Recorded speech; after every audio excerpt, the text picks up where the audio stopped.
नाका युनिट 3 ने डोंबिवलीत देशी बनावटीच्या पिस्तुलासह एकाला अटक केली आहे।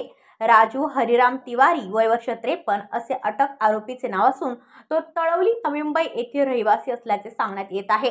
मिळालेल्या माहितीनुसार कल्याण गुन्हे शाखेच्या युनिट 3 कडून गुन्हे शाखेचे पोलीस कर्मचारी दत्ताराम भोसले आणि गुरुनाथ जरग यांना देशी बनावटीचे पिस्तूल विक्रीची गुप्त माहिती मिळाली होती।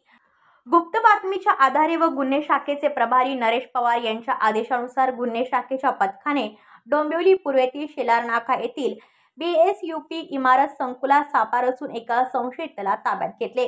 चौकशीत त्याने आपले नाव राजू तिवारी असल्याचे उघड केले असून झडती घेतली असता त्याच्याकडून देशी बनावटीचे पिस्तूल व काडतूस जप्त करण्यात आले। या प्रकरणी स्थानिक टिळकनगर पोलीस ठाण्यात आरोपी विरुद्ध गुन्हा दाखल करण्यात आला असून गुन्हे शाखेचे पथक त्याची अधिक चौकशी करत आहे। लोकसभा निवडणुकीसाठी आचारसंहिता लागू झाली आहे। हे पाहता कल्याण पोलीस कायदा व सुव्यवस्थेच्या रक्षणासाठी सतर्क असल्याचे दिसून येत आहे। ब्युरो रिपोर्ट कल्याण, आपले वृत्तप्रहार। तुमच्या आजूबाजूला घडणाऱ्या घटना पाहण्यासाठी आपल्या वृत्तप्रहार वाहिनीच्या YouTube चॅनलला सबस्क्राइब करा।